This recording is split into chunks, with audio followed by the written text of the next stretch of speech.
Com o colóquio de hoje, chegamos ao fim da 12ª edição do colóquio de Física, dos colóquios de Física.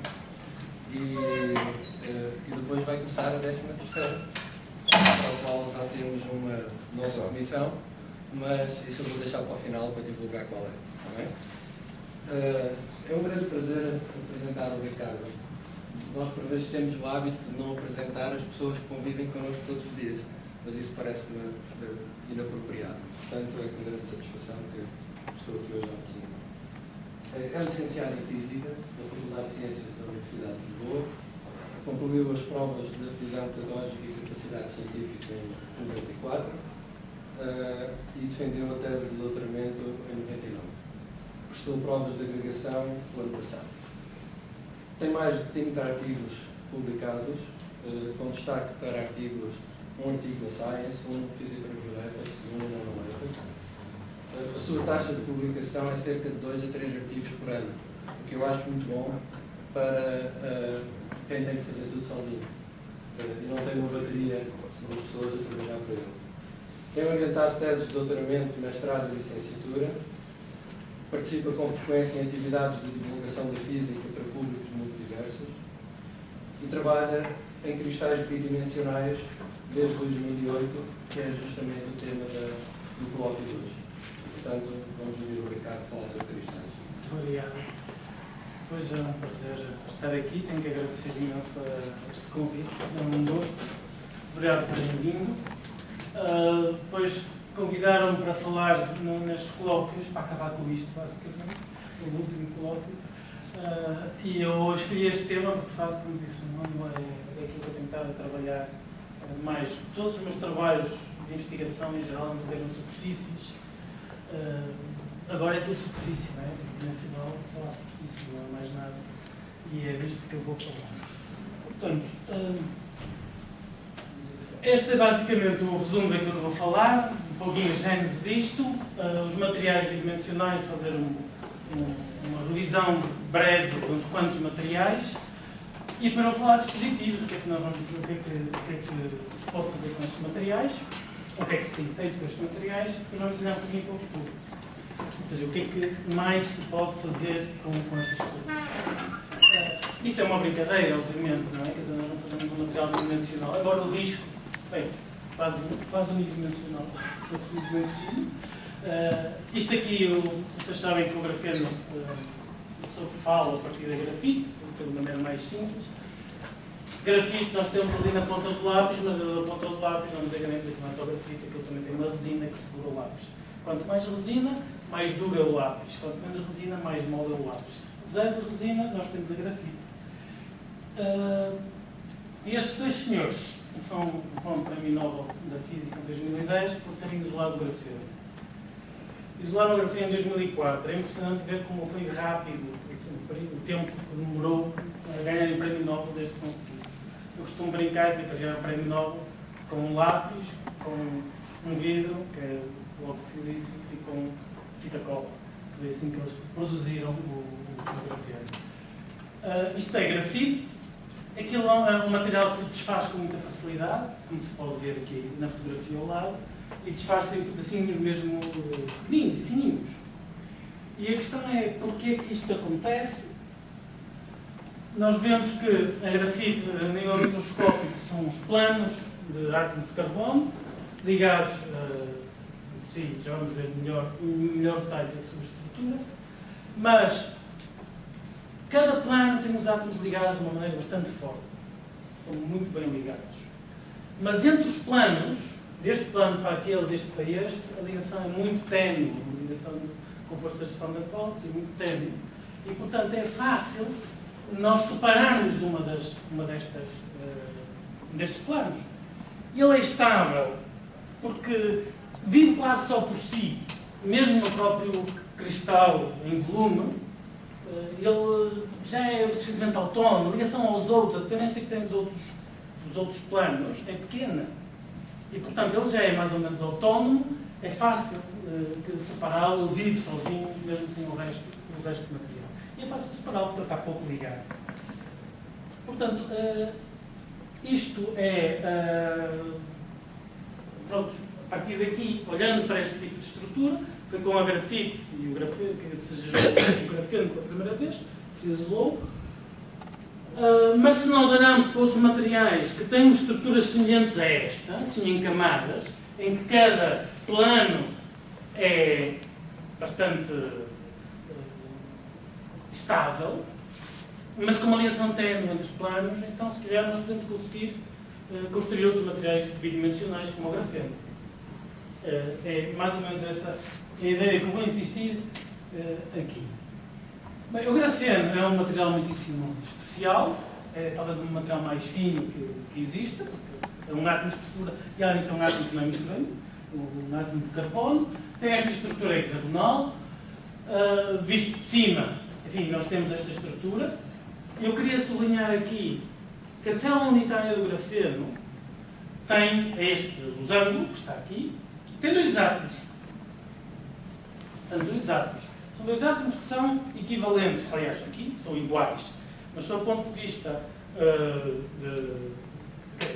sob todos os pontos de vista são equivalentes também em termos de posição no cristal. Se eu estiver aqui e olhar para aquele lado, vejo exatamente a mesma paisagem que se eu estiver aqui e olhar para este. Não é? É igualzinha a paisagem. Se me sentar em cima de um átomo e sentar em cima do outro, vejo a mesma coisa, basicamente. A mesma paisagem. Portanto, eles são átomos diferentes, são dois, mas são equivalentes. Se eles deixarem de ser equivalentes por algum motivo, podemos ter outras propriedades diferentes no material. É aquilo que acontece aqui no interior de Bohr. Vocês veem que no interior de Bohr, um outro material que também aparece em camadas, assim, de hexagonal. Vocês têm azul o azoto e amarelo o boro. Uma camada hexagonal igualzinha ao do grafeno, com dois átomos também na célula unitária, como o grafeno. A diferença é que os átomos são diferentes. E portanto não são equivalentes. O resultado disto é que abre-se um hiato nas bandas eletrónicas. Vamos ver isso um pouquinho melhor. A azul nós temos as bandas eletrónicas do grafeno. E a vermelho, vê-se pouco vermelho, não é? Mas, enfim, nota-se, parece mais castanho, o vermelho no original é mais vivo. Mas a vermelho está as bandas eletrónicas do interior de Bohr. O grafeno tem esta peculiaridade. As bandas formam um cone, não é? As bandas estão preenchidas com elétrons até aquele pontinho, que é o cone de Dirac, ou ponto de Dirac. Os elétrons aqui, como isto é um cone, funcionam como se fossem partículas relativísticas, bom, como se fosse a luz na relatividade. Para aqueles que tiveram aulas, por exemplo, do espaço Minkowski, sobre o espaço Minkowski em relatividade, lembrar-se-ão que no espaço Minkowski nós temos o cone de luz. Não é? Nós temos um cone de luz. O cone de luz é exatamente a mesma ideia que isto. Os elétrons aqui, a energia, em função do momento linear, é uma reta. Na luz, na relatividade, é também uma reta. Portanto, aqui, os elétrons no grafeno funcionam como partículas, funcionam como a luz no espaço Minkowski. Se nós pegarmos e pusermos dois átomos diferentes, em vez de ser o carbono, tudo carbono, por exemplo, tem o bório e o azoto, é como se nós estivéssemos a dar massa à partícula. Aí, vocês lembram-se precisamente do espaço Minkowski, que uma partícula com massa tem um espectro, digamos, que é uma perda. Portanto, uma partícula um eletrão no nitrato de boro funciona como uma partícula com massa, relativística com massa. Relativística no sentido em que a dispersão, a energia em função do momento é semelhante àquela que tem uma partícula com massa relativística. Ok? Portanto, aquilo que eu preciso fazer para dar massa à partícula, ou se quisermos, para abrir um gap nas bandas, é estabelecer uma diferença entre aqueles dois átomos, que são os dois átomos de carbono, neste caso. Está bem? Portanto, se eu tiver os dois átomos que forem iguais, tipo 2 de carbono, eu tenho uma expressão linear, não tenho gap, enfim, tenho uma data de propriedades interessantíssimas. Claro. Se ele tiver átomos diferentes, aqueles dois átomos diferentes, então é como se aqueles elétrons passassem a ter massa e tem um gap, uma abertura. Aliás, a massa é igual à energia do gap, se quiséssemos manter a analogia. Portanto, isto é para dar uma ideia do que é que nós podemos esperar. Então, neste caso, este é o siliceno e germaneno, têm a mesma estrutura, são semelhantes. Portanto, em que em vez de átomos de carbono, tem de silício ou de germânio. Portanto, os átomos são iguais. A estrutura vista de cima é assim. É um bocadinho diferente do grafeno, porque nós, ao contrário do grafeno, isto não é plano. O grafeno é completamente plano. Tem ligeiras ondulações, mas a grandes distâncias, não é? A escalas muito grandes, mas os átomos estão no mesmo plano. Portanto, se nós temos o mesmo átomo, os átomos são realmente bastante equivalentes. Eu, se estiver no de cima ou se estiver no de baixo, tanto dá, porque se eu vir ao contrário, mesmo, o que está em cima já passa a estar em baixo, quer dizer, não, é equivalente de posições, e portanto as energias, o diagrama de energias, bandas do siliceno e do germaniano, que é igual, são iguais às do grafeno. São lineares também. São iguaizinhas às do grafeno. Agora, há aqui uma pequena diferença, digamos. É que eu não consigo ter o siliceno assim, sem estar pousado em alguma coisa. Isto não é suficientemente estável. O silício não é, habitualmente não encontramos na natureza o silício em planos como o grafite. Não é? Nós não encontramos. A estrutura de silício é de diamante. Não é a da grafite. Portanto, esta superfície vai estar, o siliceno de maneira está seguro, preso, pendurado, pousado, numa outra superfície. E essa superfície vai introduzir uma diferença entre o átomo que está encostado à superfície e os átomos que não estão encostados à superfície. A diferença é pequenina. A diferença pode ser maior. Eu posso induzir uma diferença maior, por exemplo, aplicando uma carga, um campo elétrico no substrato, que segura isto, ou posso induzir uma diferença mudando o substrato, isso é mais trabalhoso, digamos, mas enfim, pondo qualquer outra coisa. Mas se eu introduzo uma diferença entre este e aquele, estou a introduzir uma diferença, eu abro um gap. E isso acontece. Claro que se eu puder alterar essa diferença, a maior for a diferença entre os dois, maior é o gap. Não podem calcular. Se eu pegar num campo elétrico e fizer alterar muito, eu posso controlar o gap, o tamanho do gap, basicamente, variando o campo elétrico aplicado ao substrato, o que é uma coisa bastante interessante, bastante útil.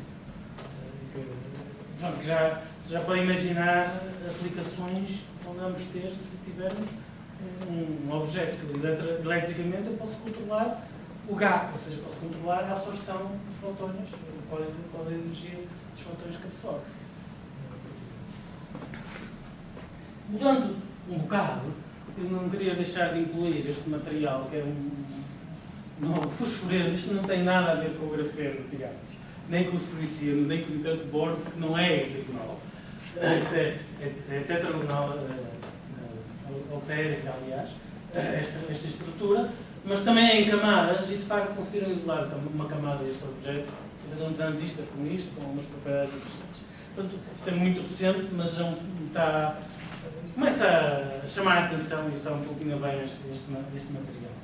O gap, como já não é no ponto K, no chamado ponto K, que é onde está o código de Dirac, é no ponto gama, mas este não é hexagonal. Posso fazer uma pergunta, Ricardo? Sim. Isto é visto de cima? Não, isto é visto de lado. Portanto, isto é como se víssemos... Se isto fosse grafeno, isto era um plano da grafite, digamos, não é? Cada coisa destas é um plano. Portanto, o que eu isolo é um plano destes. Okay. Este é um material em um volume, portanto, com muitos planos. Está bem? Ok, mas vamos voltar aos hexágonos, que é mais piada. E estes materiais, agora, são os bicalcogenetos de metais de transição, ainda não absolutamente horrível, mas eu já vou explicar um pouquinho melhor. Podem ver, desde já, é que temos aqui um metal de transição e aqui dois calcogénios. Isto tem uma estrutura hexagonal, tal e qual como o grafeno. Vocês já veem que os dois são diferentes. Aqui até são dois. São tão diferentes que aqui até são dois. Átomos em vez de um. E, portanto, vocês estão já à espera. Aquilo vai ter um gap de certeza absoluta. E é verdade. Quer dizer, alguns, deixem-me ver agora, depende de outros fatores. Que já vamos dar. Portanto, os materiais com metais de transição e calcogénios que formam uma estrutura hexagonal deste tipo são estes metais e aqueles calcogénios. Vocês veem que, visto de cima, parece o grafeno, ou mais propriamente, se calhar, parece o nitrato de boro, porque são átomos diferentes. E aqui nós temos uma camada deste material. Como eles estão assim empacotados, pois vocês estão a ver que é fácil esfoliar, retirar uma destas camadas e fazer um dispositivo só com uma camada deste material. Portanto, isto é fácil. Agora o que acontece é, repara, tem aqui um montão de metais, tem aqui uma data de calcogénios, mas eles fazem as contas, isto são para aí 12, não é? 12 vezes 3 dá 16, não é? 36 materiais diferentes, como se pode dizer. E além disso, portanto, cada um terá as suas propriedades, obviamente, não são iguais. Além disso, nós temos duas possibilidades, já que temos isto, que é ter os átomos nesta disposição, que é a trigonal prismática, que é aquela que dá tipo do grafeno, digamos, visto de cima, é esta. Ou podemos ter uma estrutura octaédrica, não é? Em que dá este resultado. Portanto, se nós tivermos a trigonal prismática, temos aqui o metal e aqui os calcogénios. Se nós tivermos na octaédrica, nós temos o metal no meio e temos os calcogénios em posições opostas. Isto significa que isto tem simetria, isto não tem simetria de inversão e aqui tem simetria de inversão. Isto tem uma implicação, por exemplo, na interação spinómica. Se tem simetria de inversão, não há interação spinómica generada. Portanto, não vamos ver diferença, enquanto que se não tem simetria de inversão, nós vamos ter a interação spinórbita ali em força. Nós temos estes dois tipos de materiais, embora este aqui sim tem sido o que mais tem sido usado. Já agora, para ver os cálculos que fizemos, quais são os que têm mais probabilidade de ser trigonal, os que têm mais probabilidade de ser octaédrico. Azul são os que dão tetraédrico, a verde são os que dão octaédrica e ali o vanádio é igualmente provável que esteja exposto. Com estes dois, o telúrio é um calcogénio que aqui causa umas certas perturbações. Eu posso falar alguma coisa sobre isso se vocês quiserem, por isso não está aqui incluído nestes. Portanto, o resultado é que nós temos, este é o diagrama de bandas, tem no ponto K o tal gato, o tal hiato. Temos aqui esta peculiaridade, é que se nós fizermos os cálculos das bandas usando um cálculo não relativístico, nós temos estes pontinhos a azul, enquanto que se nós fizermos um cálculo relativístico, nós temos as linhas a vermelho, que é devido à interação de spinórbita. Se nós não tivermos em conta a interação spinórbita, nós temos as bandas erradas. E isto é uma ideia bastante importante, porque isto acontece e nota-se mesmo para materiais que são relativamente leves, onde nós não esperaríamos ter uma interação spinórbita assim particularmente grande. Esta diferença é facilmente mensurável. Portanto, não é uma coisa que não só possa dizer, bom, temos as coisas assim mais ou menos a média, não é? Ele vai entrar a 100, usando simplesmente a equação de Schrödinger. Portanto, os cálculos a vermelho são usando a equação de Dirac, em vez de ser a equação de Schrödinger. A versão relativística da física quântica. Portanto, se nós usarmos a equação de Schrödinger, nós temos o resultado errado e isso mede-se facilmente. Não é uma coisa que uma pessoa possa descuidar. Já agora, para o MOS2, um dos materiais mais utilizados, nós temos aqui o diagrama de bandas, com em cada ponto das bandas a forma e a função de onda naquele ponto. Para nos ter uma ideia. Como nós estamos com um cálculo totalmente relativístico, ao longo da banda nós vamos tendo um spin que vai variando de direção. Aqui nós temos spin para baixo, ali temos spin para cima, não é? Aqui mantém, mas quando chega aqui o spin está completamente indefinido. Portanto, ou seja, está no plano XY, não está na direção Z e não tem nenhum valor em este tipo de cálculo não se pode fazer coisas interessantes. Já agora estes são os que são semicondutores, ou seja, aqueles que realmente abrem um gap, porque há outros que, por exemplo, os daqui têm um número ímpar de eletrões e, portanto, automaticamente, quer dizer, que vai ter vai estar com essa metal.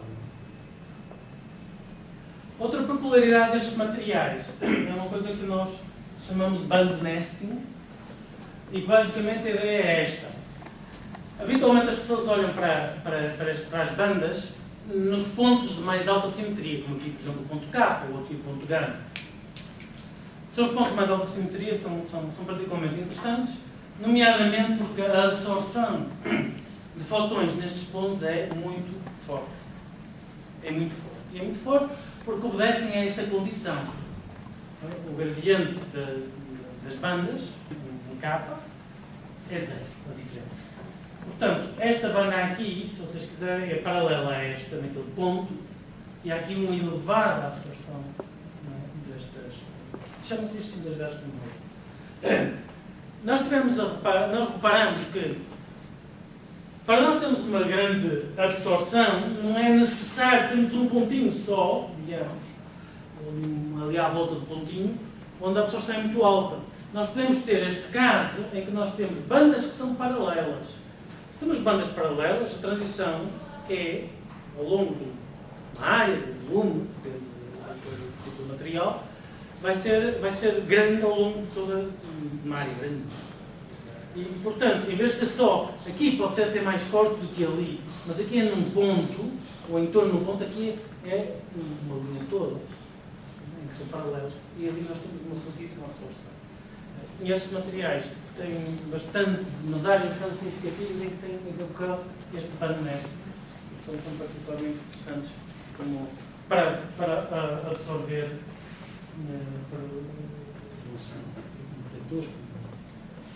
algumas propriedades destes materiais bidimensionais comparados com outros. Uma é os hiatos das bandas, temos o grafeno é zero, fosforeno, os decalcogenetos principais que estão ali.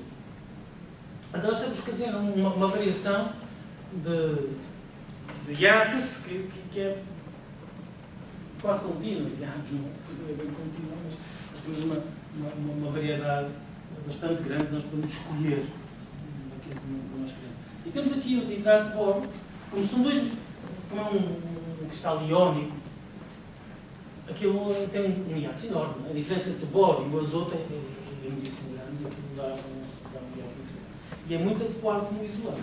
Enquanto estes aqui são semicondutores, este é um semimetal, pode funcionar como metal se a gente o carregar um pouco, este aqui assim é um isolante. Portanto, nós temos aqui vários objetos com os quais nós podemos montar circuitos. Temos aqui várias propriedades interessantes. A mobilidade, pois, aqui o problema é que depende muito do material e onde é que ele está depositado, etc. A mobilidade o grafeno pode chegar a 1 milhão, se for um grafeno suspenso, etc. Temos aqui assim até o número que aqui está até bastante conservador. Mas de qualquer das formas é bastante maior do que dos germânio e silício, onde nós escrevemos, onde nós costumamos ter os circuitos eletrónicos. E estes aqui assim são bidimensionais também. Portanto, eu quando ponho estes aqui assim são todos bidimensionais. Tenho que distinguir porque aqui nós temos a tensão de ruptura do grafeno é qualquer coisa de extraordinário. Esta escala logarítmica, que a pessoa nunca vi. Eu coloquei o cabelo humano por piada aqui, mas enfim. Diamante, o aço, o silício e depois começou só mais uma ordem de grandeza, que é o grafeno. Portanto, para esticar até partir o grafeno, então é preciso realmente esticá-lo muito. O mobiliano também, bem, já é comparável com o diamante, mas também é muito maior, são bidimensionais, estes dois, mas o aço está aqui, o silício e o titânio. Só para vermos que estes podem ter umas propriedades extraordinárias. Condutividade térmica também, outra propriedade que o grafeno é excelente e pode ser utilizado para, por exemplo, arrefecimento. O grafeno tem a popularidade que pode ser usado para coisas muito tão prosaicas como o arrefecimento do circuito ou as coisas mais sofisticadas em termos de circuitos, etc. Este aqui é o MOS2, também encamado, bidimensional. Desculpe, Ricardo, aqui é tudo por camada monotónica. Estes três não. Não. Isto são valores. Eu não sei como. A comparação só seria legítima se fosse. Sim. Sim, unidade disto. Honestamente, eu não sei. Bem, isto é uma camada, obviamente, não é? Não há volta a dar. Agora, como é que eles chegam a este número? A conta exatamente. Não sei dizer. Não fiz a conta. Honestamente, não sei dizer. Ok. Eu ia falar agora dos dispositivos e aplicações, mas eu queria, antes de começar a falar disto, fazer um breve comentário, porque nós com frequência temos a discussão de física fundamental versus física aplicada, importa fazer dispositivos, ou quer dizer, é uma discussão que aparece com frequência. A minha sensibilidade para o assunto é que, obviamente, a física aplicada é essencial, é importante, é necessária, mas que a maior parte daquilo que se consegue é um progresso incremental nos dispositivos, ou nas coisas que se conseguem fazer. E quando uma pessoa vai à física fundamental, aí é que acontecem os saltos grandes na qualidade. Eu vou botar, por exemplo, o grafeno apareceu num estudo de física fundamental. E esse estudo de física fundamental deu origem a este ramo enorme, que agora são as campanhas dimensionais, que faz tudo na base. Vocês vão ver agora lá as aplicações que você pode fazer. Mas primeiro, foi necessário o corte, a ruptura, o avanço gigantesco, foi lá na física fundamental. Podia dar outro exemplo, por exemplo, a magnetosistência gigante. Nós tínhamos os nossos discos de computadores, podiam levar algumas centenas de megabytes neles e hipóteses. O trabalho de física fundamental, que foi a investigação e a descoberta da magnetosistência gigante, permitiu que nós tivéssemos agora os discos que nós temos de terabytes. Sem isso não tínhamos. Portanto, sempre há um progresso incremental que é necessário, é bom, é conveniente e é muitíssimo importante. Que é a física aplicada, vai aumentando, vai aperfeiçoando, vai pegando, por exemplo, nesses materiais e vai desenvolvendo, aperfeiçoando a técnica, melhorar a qualidade, melhorar a forma de os produzir, conseguir fazer a maior quantidade, melhor qualidade, etc. Isso é absolutamente necessário, senão as coisas não funcionam. Mas os saltos de gigante não são dados aí. Os saltos gigantes são dados na física fundamental, na minha opinião, claro. Portanto, vamos ver alguns dispositivos que se pode fazer, ou foram feitos, com isto? Bem, a primeira coisa que é necessário é produzir em grande quantidade, em áreas grandes, por exemplo, o grafeno. Não é? Este material, este artigo já de 2010, conseguiram produzir uma folha deste tamanho, gigantesca, de grafeno. Apesar de eles dizerem no artigo que isto tem menor qualidade, etc., e conseguirem mesmo fazer um ecrã com base nisto, a qualidade não era suficiente para a tecnologia, né? para o comercializar. Embora, precisamente há umas semanas atrás, já a Samsung, trabalho a Samsung, ou com a Samsung, já anunciou que de facto conseguiram desenvolver esta técnica suficientemente para conseguir comercializar folhas grandes, não terão para fazer uma revisão, mas usar este grafeno como elétrico transparente não é grande. Portanto, isto é uma coisa que é um objeto de estudo constante e muitíssimo importante, e sobretudo as empresas estão muito interessadas em produzir este material em grandes áreas. Em 2013, ano passado, também produziram 100 metros de filmes de grafeno, o que é também notável. Assim, quem diz 100 metros, poderiam ter continuado, poderiam ter parado nos 100 metros que chegavam. Qualidade é sempre um pouco variável, mas isto é o começo depois, se calhar, das aplicações interessantes. Provavelmente conseguir fazer isto. Estes bonecos não são iguais às armas de destruição massiva do Iraque, pois não? Porquê? Aqui é um boneco, mas estas coisas existem mesmo. Claro, não é? Claro, isto são coisas que eles fizeram. Aliás, vocês têm referência aqui em baixo, neste artigo, todos os artigos, todas as coisas que eu falo aqui, vão estar aqui assim a ter a sua referência.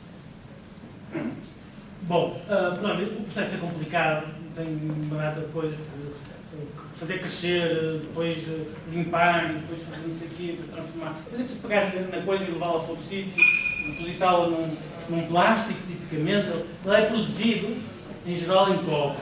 O grafeno é produzido num substrato de cobre. E depois tem que se passar do cobre, tipicamente, para um plástico.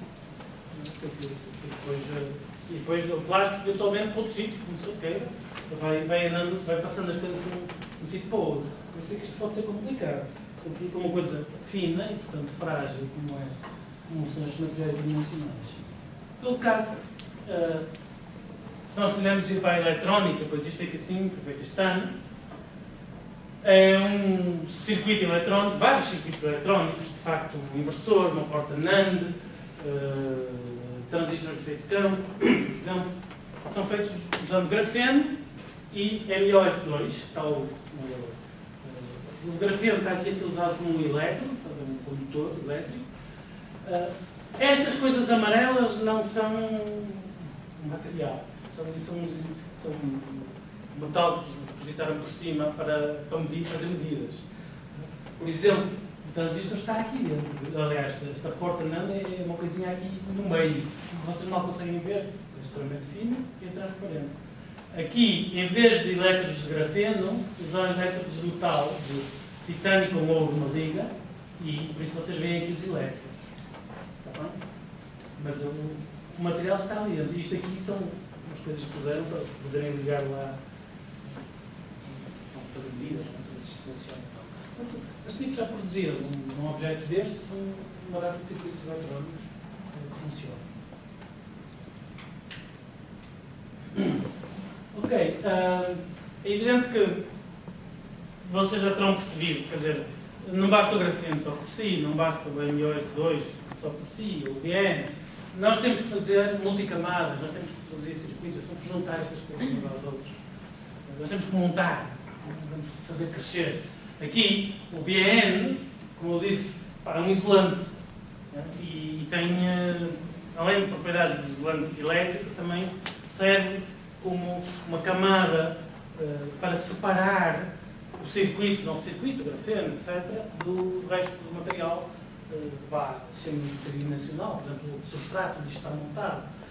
E serve de interface, que suaviza e que facilita e que permite conservar uma boa parte das propriedades do grafeno. O grafeno aqui está usado como elétrico, transparente, por cima.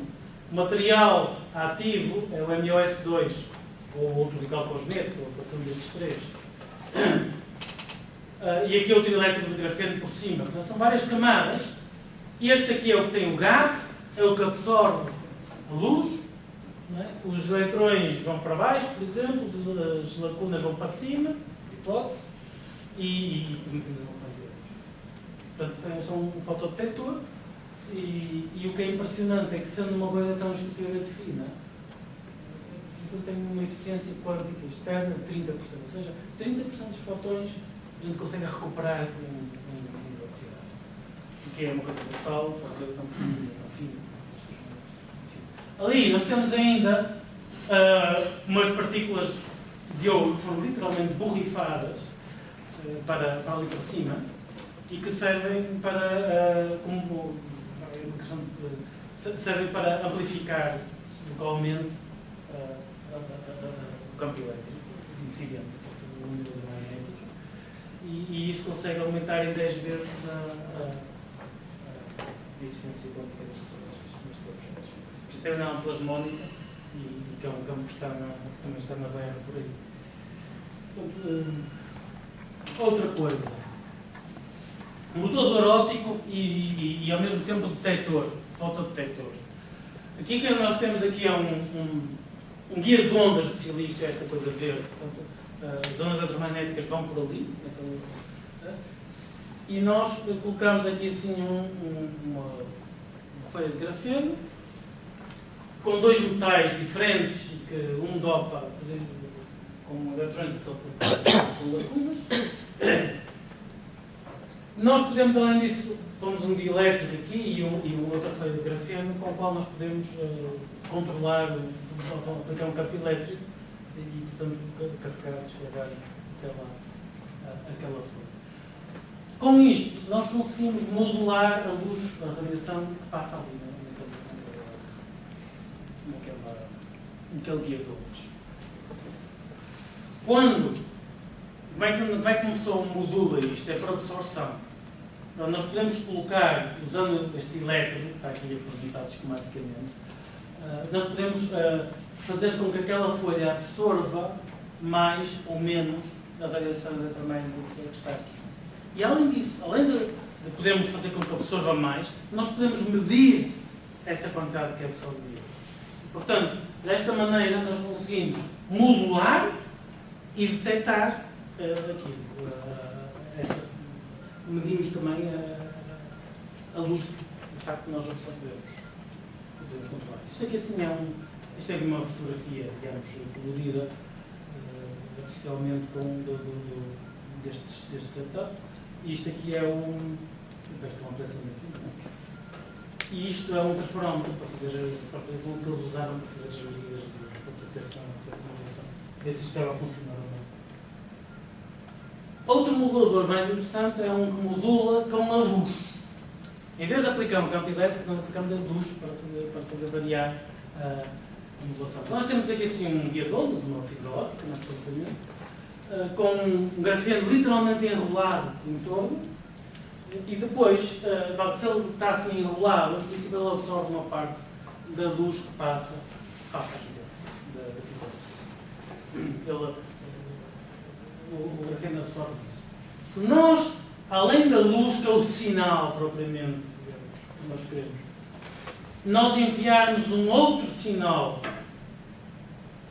que, no fundo, vai pegar em eletrões e encher o cone de cima com eletrões já de baixo, ele vai desbloquear, vai permitir que a radiação passe,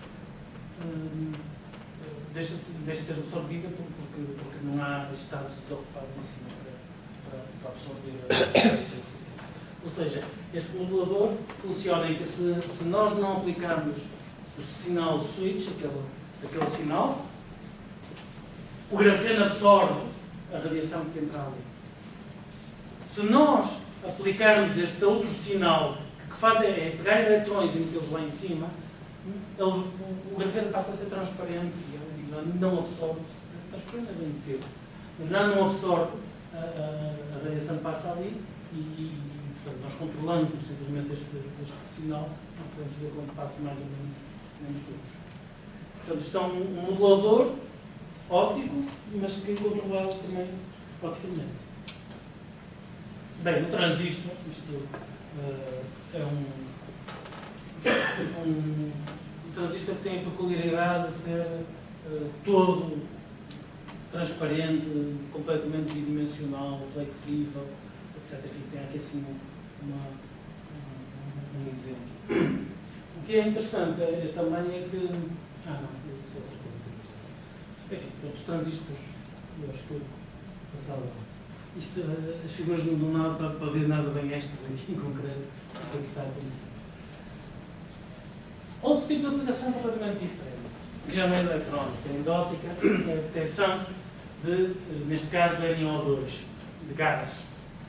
Portanto, aqui é um dispositivo colocado assim o grafeno e tem uma resposta extremamente rápida, em segundos ele consegue aumentar a condutividade daquele sistema em qualquer coisa de ordem de 1%, que já é mensurável. Isto aqui sim é a resposta à umidade do ar, porque esta absorção depende fortemente da umidade, por isso é que eles querem mostrar aqui também como é que ele responde à umidade. Outra aplicação, onde se consegue fazer buracos no grafeno. Em geral não podemos fazer buracos nas coisas que temos, mas às vezes dá jeito. Porquê? Porque isto é uma membrana extremamente fina e nós podemos querer que passem de uma forma seletiva íons, por exemplo. Nós temos um líquido qualquer, com íons, com moléculas orgânicas, nós queremos que passem os íons e não passem as moléculas muito maiores. Depois fazemos buracos suficientemente pequenos, nós passam os íons, se calhar facilmente, e as moléculas não, são gordas. Que é preciso garantir que os buracos que a gente faz são suficientemente uniformes em tamanho, quer dizer, não podemos ter buracos muito grandes e buracos muito pequenos, porque aí quando não passa muito pequeno, passa muito grande e estraga tudo. Portanto, eles aqui, bombardeando com íons de gálio, geram defeitos e esses defeitos, depois com um ácido, eles conseguem fazer uns buracos bastante uniformes. Continuando nos buracos, esta é uma das aplicações interessantes e também para a qual tem havido bastante investimento, o que é a sequenciação de DNA. Se nós tivermos aqui um solvendo, isto é um líquido com íons lá dentro, sais, e um DNA, uma molécula de DNA ali dentro, nós aplicamos um campo elétrico, passa por ali uma corrente de íons naquele buraco. Nós podemos medir a corrente de íons. Além disso, se tivermos aqui uma molécula de DNA, ela, sabe por que milagre, mas enfia-se por ali dentro, uma coisa enorme, comprida, mas elas conseguem enfiar-se assim, neste estilo, passar numa ponta e por ali fora. E cada vez, quando ela está, obviamente, a corrente de íons não é tão grande, porque ela tapa ou ocupa um bocado de espaço. O que é engraçado é que conforme a base em que estiver, nesse momento, a tapar o buraco, assim a corrente iónica é maior ou menor. Para nós podemos distinguir qual é a base que está neste momento ali a passar, simplesmente medindo a corrente iónica. Podemos ainda complementar com a medida uma corrente aqui no próprio grafeno. Também há diferenças. Portanto, desta maneira, nós aplicamos um campo elétrico, um potencial, nós puxamos com esse potencial aquela molécula e à medida que ela vai passando, nós vamos vendo a corrente a subir e a descer em função e conseguimos sequenciar e saber qual é a sequência do DNA. Então, isto é uma coisa, isto é um poro real usado para este tipo de coisas.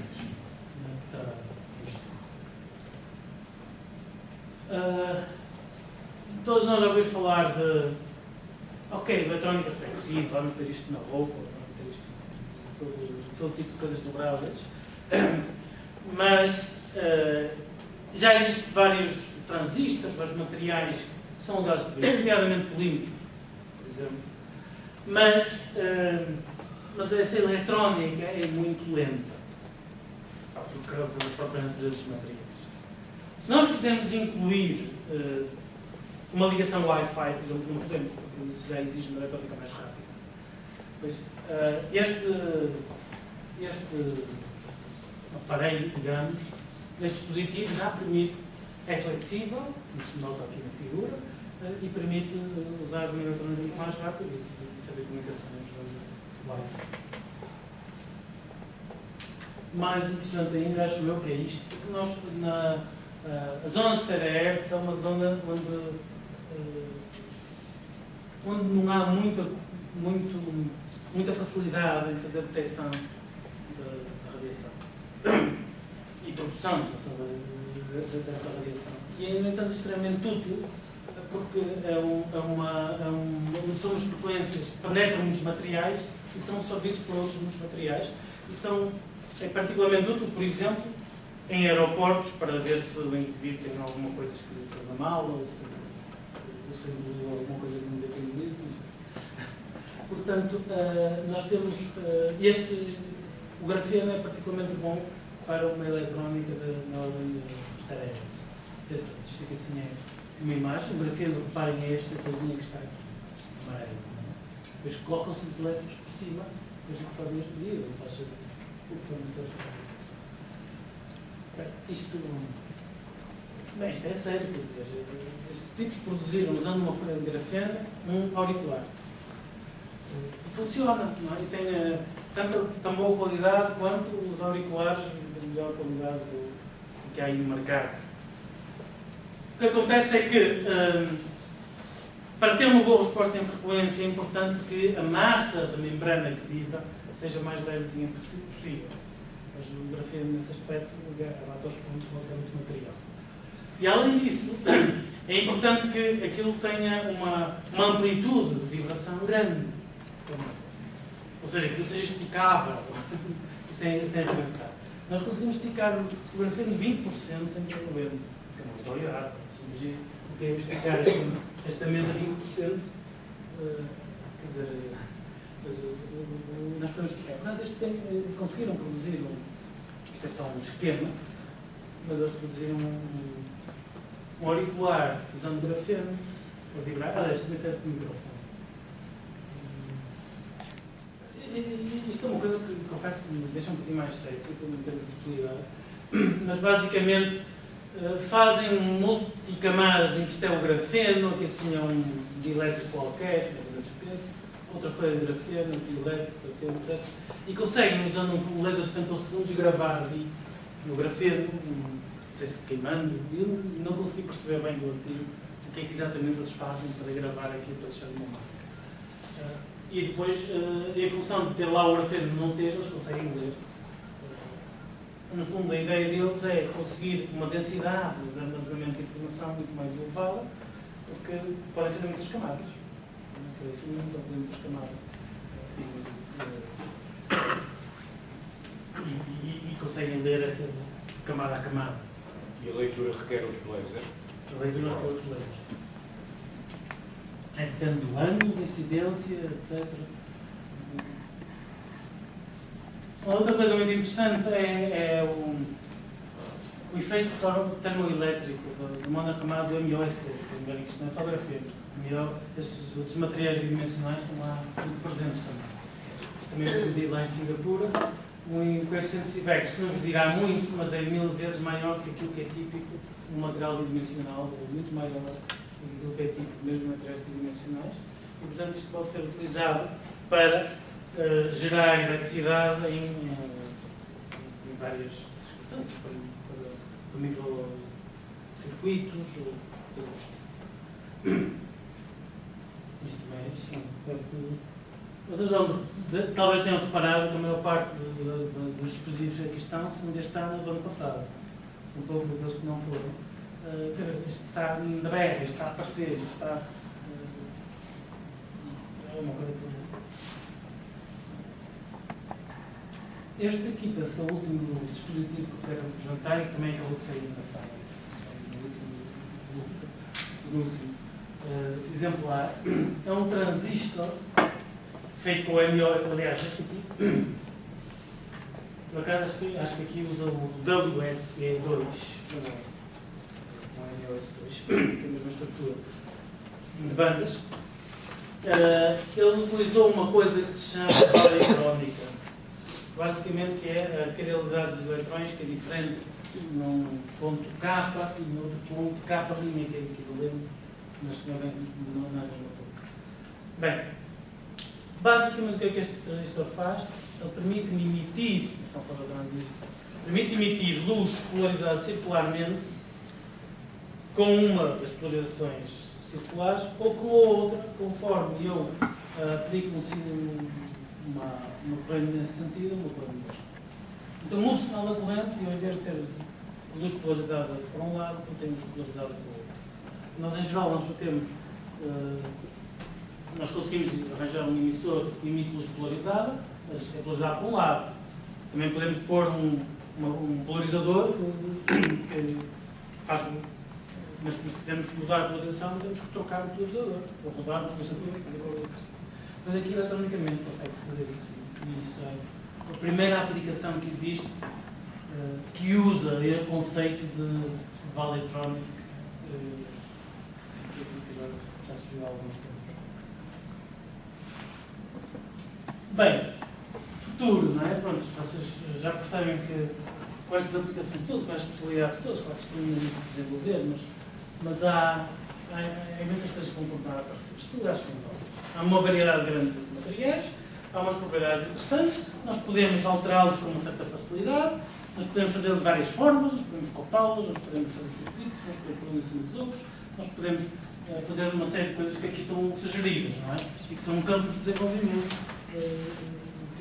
que estão a desenvolver. Microestruturas, portanto, camadas, multicamadas, vários tipos, várias formas, os estudos de defeitos da dopagem, a fronteira de grão, porque às vezes se nós temos uma amostra grande, nós podemos ter vários cristalzinhos bidimensionais e que não encaixam perfeitamente um no outro, formam uma fronteira que tem algumas propriedades que podem ser boas ou más, depende do que é que se queira. A funcionalização e decoração, a funcionalização eu entendo como ligar uma molécula, não é? com determinadas propriedades que podemos fazer. Bem, depende, pode ser fotodetector, pode ser muita coisa. Decoração é, por exemplo, quando eu cubro toda a superfície do material do grafeno com hidrogênio, ou um átomo de hidrogênio, ou um átomo de oxigênio, faço um óxido de grafeno, ou com flúor, e isso dá outras propriedades ao material. O estudo do crescimento destes materiais, a produção destes materiais industrial, sua transferência para isto ou para aquilo. Plasmónica, nós falámos um pouquinho, essas partículas de ouro, por exemplo, pode ser de metal, que podem aumentar as capacidades do material. A spintrónica, que é uma eletrónica, mas com spin, usando o grau de liberdade do spin, em vez de ser só a quantidade de vento que passa, também podemos usar o spin está para cima, o spin está para baixo. Enfim, a vale eletrónica que eu acabei de falar há pouco. Enfim, espero que isto tenha dado umas ideias de como é que, bem, as imensas coisas que estão a fazer com isto. E muito obrigado pela atenção.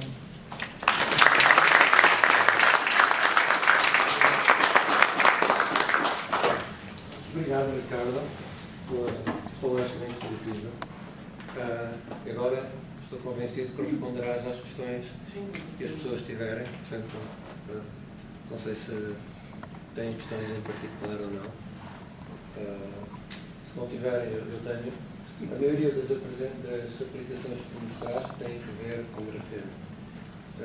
Isso significa que os outros materiais, as aplicações com outros materiais ainda estão no seu início, ou significa que as propriedades dos outros materiais não são assim tão interessantes no que respeita a aplicações? Eu diria que um pouco as duas coisas, não é? É evidente que a investigação no digital com os negros, por exemplo, está a começar para não falar do fosforeno, que eu vou chegar, não é? Eu noto muito o crescimento no número de publicações do digital com os negros, por exemplo. mas rampares inexistentes já há uns meses atrás, há um ano ou dois atrás, pouquíssimos. E agora há muitíssimos mais, acrescendo cada vez mais. Portanto, há aí começando a explorar. É mais difícil, provavelmente, fazer o MIOS-2 bem feito de fotografia. Por exemplo, o WS2, etc. Isso é mais complicado e portanto, nós precisamos de tempo para treinar e aprender a fazer a coisa. O grafeno é realmente um material muito especial. E dá-me a impressão que dá para fazer imensas coisas engraçadas, curiosas, que não dá para fazer com os outros. Por exemplo, esta história de sequenciação de DNA, quer dizer, é uma coisa que eu com o grafeno, não fazes com o MIOS-2. Não é com todos. E gostava de ser para vocês. Eu queria perguntar essa coisa. Obrigado pela palestra muito informativa, que fizeste revisão de literatura e de tópico atual. Mas queria perguntar, por exemplo, eletrônica, utilizando o grafeno e outros materiais bidimensionais. Quais são vantagens? Por exemplo, se falar sobre tempo de resposta, sobre grau de miniaturização, flexibilidade, quais são vantagens desta eletrônica comparando com eletrônica normal, entre aspas? A grande vantagem que se fala habitualmente é isto é flexível, isto pode-se pôr é transparente e é flexível, pode-se usar na eletrónica transparente e flexível. Como se pode pôr na roupa, pode pôr no braço, etc. Em termos de performance, de velocidade, etc., e em termos de miniaturização, que a tecnologia de silício ainda está a ganhar. Embora, e penso que se conseguem fazer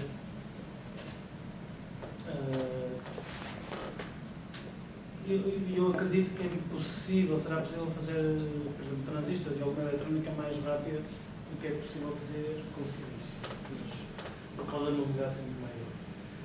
Mas há uma série de outras coisas. A mobilidade é maior, mas é até gigantesca comparada com o silício, mas em situações muito ideais, que é quando, por exemplo, está suspenso. Está suspenso, Quando queres fazer um circuito, limpo. não queres aquilo, quer dizer, se calhar não queres... Sem defeitos, se tiver folha de grafeno de grande dimensão, mas completamente sem defeitos, Sim. pode ser, mas até hoje acho que não é possível receber folha de grafeno grande sem defeitos. E por causa disso, a mobilização, a situação não é ideal. Sim.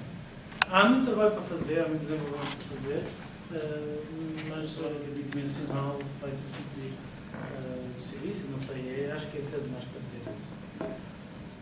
Performance, teoricamente, até podia ser melhor, mas depois na prática há muitas complicações. A miniaturização, isto acabou de nascer, não é? Isto há 10 anos que foi isolado pela primeira vez. A tecnologia de silício tem 60, 70 anos. Quer dizer, é chegar lá e... Muito obrigado. A minha pergunta é mais ou menos na sequência da anterior. Há heteroestrutura de semicondutores produzidos por Ataxia, como Garcia Tigário, a LAS, com propriedades extraordinárias também. Aí a importância da perfeição da tecnologia é muito grande. E existem apenas alguns pares de materiais compatíveis entre si. E a questão primordial é a lattice match, a coincidência de constante da rede dos dois materiais que depois vem contar. Aí a ligação é covalente. No caso destes materiais, a ligação entre as camadas é de Van der Waals. Correto dizer que isto faz com que as exigências em termos de coincidência das constantes da rede é menor aqui isto poderia ser uma das vantagens destas estruturas emergentes, comparando com aqueles que Estou de acordo. Agora, claro, depende do que é que tu quer dizer. Estou de acordo. Agora, também depende do que é que tu queres fazer. Eu penso que uma das coisas interessantes é que isto de facto é bidimensional. Portanto, tu não tens um volume, o teu material está mesmo ali, todo ele tem um contacto com o outro material, enquanto que se tiveres uma coisa em volume, tu tens a superfície em contacto, não tens todo o resto. E isso acho que pode fazer uma certa diferença naquilo como se pode fazer com estes materiais. Então, totalmente de acordo que, quer dizer, que não creio que este lattice matching seja demasiado importante. Agora, se tu quiseres uma ligação covalente, é evidente que aí já vai ser importante, mas aqui não acontece. Não tens uma ligação covalente entre o grafeno e o MOS2, este calcosneto, não tens uma ligação covalente com o BN. E as constantes da rede, como se as constantes da rede. O nitrato de boro e vai ter que mudar de materiais. O nitrato de boro e o grafeno não é muito diferente. É um pouco diferente, mas é uns 4%. Mas, por exemplo, nós estávamos a fazer nestes dias o cálculo do grafeno no topo do WSE2, portanto, o externo selênio. E se eu fizer 5 células unitárias de WS2 encaixam perfeitamente em 7 células unitárias de grafeno. Quer dizer, a diferença é de menos de 1 por mil. E, portanto, quer dizer, aí há uma coincidência que eventualmente poderá ser explorada. Espero que depois da manhã tenha ocasião de discutir esse assunto. Mais perguntas? Não, uma pergunta, mais um comentário. Sou para defender a honra das físicas aplicadas a saltos qualitativos que são importantes, como os transistores e os lasers, por exemplo, que têm feito toda a diferença. Sim. A honra está defendida. Eu creio que não é preciso marcar um duelo atrás da catedral, acho eu. É física. É física só. Há mais perguntas?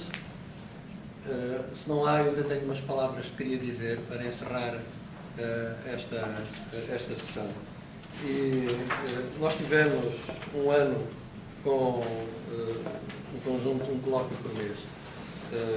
E os responsáveis por isso são a Fátima, o Martin e o Queiroz. Eles tentaram pôr de pé um conjunto de colóquios que apelassem a uma diversidade de interesses, que vai desde os interesses dos alunos em termos profissionais até aspectos de física aplicada e de física fundamental. E o Centro está muito agradecido pelo trabalho que eles desenvolveram. A seguir vem uma próxima edição. Eles estão dispensados dessa tarefa. Entra uma nova comissão em funções, que é composta pelo Paulo Coutinho, pelo Bernardo e pelo João Linhares. Estou convencido que irão pôr de pé mais um conjunto, 13ª edição, tão interessante quanto foi a deste ano. E eu pedi o vosso agradecimento para o Ricardo, para a Comissão 60 e um voto de confiança para a próxima comissão.